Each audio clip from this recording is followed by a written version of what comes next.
भारतीय लेखकों के द्वारा लिखी गई महान कहानियाँ सुनने के लिए इस चैनल को सब्सक्राइब कीजिए। धन्यवाद। आज की कहानी का नाम है सुरमा और इसके लेखक हैं सद्दत हसन मंटो। फहमीदा की शादी जब हुई तो उसकी उम्र 29 वर्ष से अधिक नहीं थी।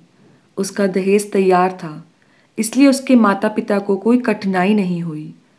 25 के लगभग जोड़े थे और जेवरात भी, लेकिन फहमीदा ने अपनी माँ से कहा कि वो सुरमा जो विशेष रूप से उसके यहाँ आता था, चांदी की सुरमेदानी में डालकर उसे ज़रूर दे, साथ ही चांदी का सुमचू भी। फहमीदा की इच्छा तुरंत पूरी हो गई। आजम अली की दुकान से सुरमा मंगवाया, बरकत की दुकान से सुरमेदानी और सुमचू लिया और उसके दहेज में रख दिया। फहमीदा को सुरमा बहुत पसंद था, इसलिए कि उसका रंग बहुत अधिक गोरा था।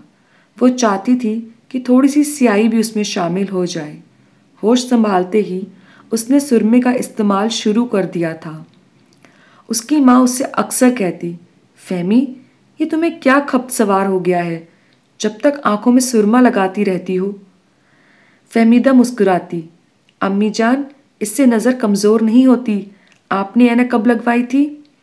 12 वर्ष की उम्र में। फहमीदा हंसती, अगर आपने सुरमे का इस्तेमाल किया होता तो आपको कभी ऐनक की ज़रूरत महसूस ना होती। असल में हम लोग कुछ अधिक ही रोमानी ख्याल हो गए हैं, लेकिन रोशनी के बदले हमें अंधेरा ही अंधेरा मिलता है।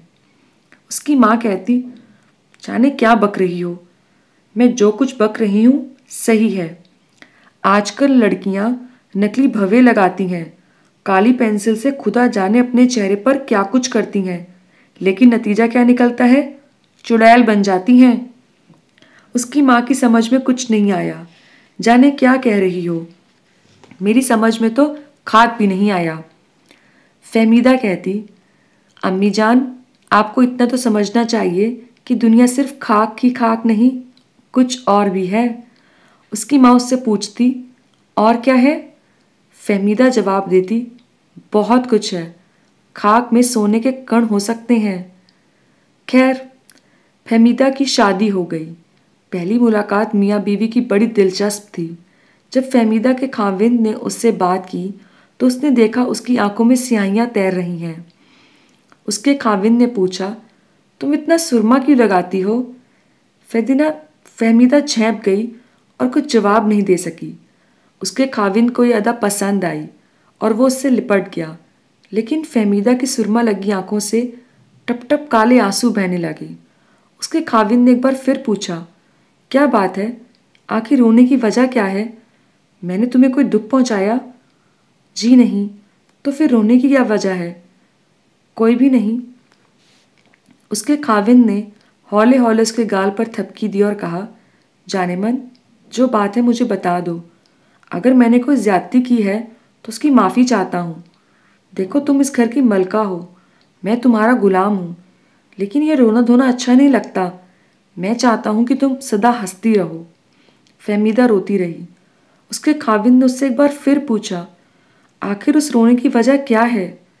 फहमीदा ने जवाब दिया, कोई वजह नहीं, आप पानी का एक गिलास ला दीजिए मुझे। उसका खाविंद फौरन पानी का एक गिलास ले आया। फहमीदा ने अपनी आंखों में लगा हुआ सुरमा धोया, तौलिए से अच्छी तरह साफ किया। आंसू स्वयं सूख गए। इसके बाद वो अपने पति से बातचीत करने लगी। मैं माफ़ी चाहती हूँ कि मैंने आपको इतना परेशान किया। आप देखिए, मेरी आंखों में सुरमे की एक लकीर भी बाकी नहीं रही।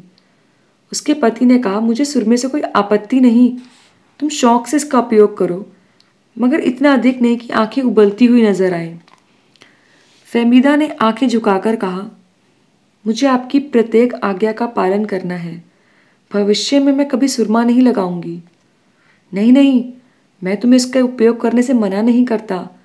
मैं सिर्फ ये कहना चाहता हूँ कि मेरा मतलब है, किसी चीज़ की थोड़ा किफ़ायत से इस्तेमाल किया जाए। ज़रूरत से ज़्यादा जो भी चीज़ इस्तेमाल में आएगी अपनी कद्र खो देगी।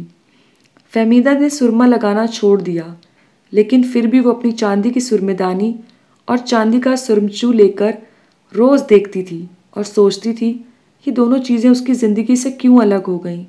वो क्यों इनको अपनी आंखों में जगह नहीं दे सकती? सिर्फ इसलिए कि उसकी शादी हो गई? सिर्फ इसलिए कि वो अब किसी की मलकियत हो गई? या हो सकता है कि उसकी इच्छा शक्ति खत्म हो गई हो? वो कोई फैसला नहीं कर सकती थी, किसी नतीजे पर नहीं पहुंच सकती थी। 1 वर्ष के बाद उसके घर में चांद सा बच्चा आया। फ़हमीदा निढाल थी, लेकिन उसे अपनी कमज़ोरी का कोई एहसास नहीं था, इसलिए कि वो अपने लड़के की पैदाइश पर प्रसन्नता रहित थी। उसे यूं महसूस होता था जैसे उसने कोई बहुत बड़ी गलती की है। 40 दिन के बाद उसने सुरमा मंगवाया और अपने नवजात शिशु को लगाया। लड़के की आंखें बड़ी बड़ी थीं। उनमें जब सुरमा लगा वो और भी ज़्यादा बड़ी हो गईं। उसके पति ने कोई आपत्ति नहीं की कि वो बच्चे की आंखों में सुरमा क्यों लगाती है, इसलिए कि उसे बड़ी आंखें पसंद थीं। दिन अच्छी तरह गुजर रहे थे। फ़हमीदा के पति शुरुआत अली को तरक्की मिल गई। अब उनका वेतन 1,500 रुपये के करीब था। एक दिन उसने अपने लड़के को, जिसका नाम उसकी बीवी ने आसम रखा था, सुरमा लगी आंखों के साथ देखा। उसको बहुत प्यारा लगा। उसने बड़ी उत्सुकता से उसको उठाया, चूमा और पलंगड़ी पर डाल दिया। वो हंस रहा था। वो अपने नन्हे नन्हे हाथ पांव इधर उधर मार रहा था। उसकी सालगिरह की तैयारियां हो रही थीं। फ़हमीदा ने एक बहुत बड़े केक का ऑर्डर दिया। मोहल्ले के सब बच्चों को दावत दी गई। वो चाहती थी कि उसके लड़के की पहली सालगिरह बड़ी शान से मनाई जाए। सालगिरह निश्चित रूप से शान से मनाई जाती, मगर 2 दिन पूर्व आसम की तबीयत खराब हो गई और ऐसी हुई कि उसका जिस्म ऐंठने लगा। उसे अस्पताल ले गए। वहाँ डॉक्टर ने उसकी जांच की। जांच के बाद मालूम हुआ कि उसे डबल निमोनिया हो गया है। फ़हमीदा रोने लगी, बल्कि सिर पीटने लगी। हाय मेरे लाल को ये क्या हो गया है? हमने तो इसे फूलों की तरह पाला है। एक डॉक्टर ने उससे कहा, मैडम, ये बीमारियां इंसान के वश में नहीं हैं। वैसे डॉक्टर के नाते मैं आपसे कहना चाहता हूँ कि बच्चे की जीने की कोई उम्मीद नहीं। फ़हमीदा ने रोना शुरू कर दिया। मैं स्वयं मर जाऊंगी, खुदा के लिए डॉक्टर साहब, इसे बचा लीजिए। आप इलाज करना जानते हैं। मुझे अल्लाह के घर से उम्मीद है कि मेरा बच्चा ठीक हो जाएगा। डॉक्टर ने बड़े शुष्क लहजे में कहा, खुदा करे ऐसा ही हो। आप इतने नाउम्मीद क्यों हैं डॉक्टर साहब? मैं नाउम्मीद नहीं, लेकिन मैं आपको झूठी तसल्ली नहीं देना चाहता। झूठी तसल्ली आप मुझको क्यों देंगे? मुझे यकीन है मेरा बच्चा जिंदा रहेगा। खुदा करे ऐसा ही हो। मगर खुदा ने ऐसा नहीं किया और 3 दिन के बाद अस्पताल में वो मर गया। फ़हमीदा पर देर तक पागलपन की स्थिति बनी रही। उसके होश हवाश गुम थे। कोयले उठाती, उन्हें पीसती और अपने चेहरे पर मलना शुरू कर देती। उसका पति बहुत परेशान था। उसने कई डॉक्टरों से सलाह की, दवाएं दी, अपेक्षित परिणाम नहीं हुआ। फ़हमीदा ने मन मस्तिष्क में सुरमा ही सुरमा था। वो हर बात कालिक के साथ सोचती थी। उसका पति उससे कहता, क्या बात है, तुम इतनी चिंतित क्यों रहती हो? वो जवाब देती, कोई खास बात नहीं जी, मुझे आप सुरमा ला दीजिए। उसका पति उसके लिए सुरमा ले आया, मगर फ़हमीदा को पसंद नहीं आया। वो खुद बाजार गई और अपनी पसंद का सुरमा खरीद कर लाई, अपनी आंखों में लगाया और सो गई, जिस तरह वो अपने बेटे आसम के साथ सोया करती थी।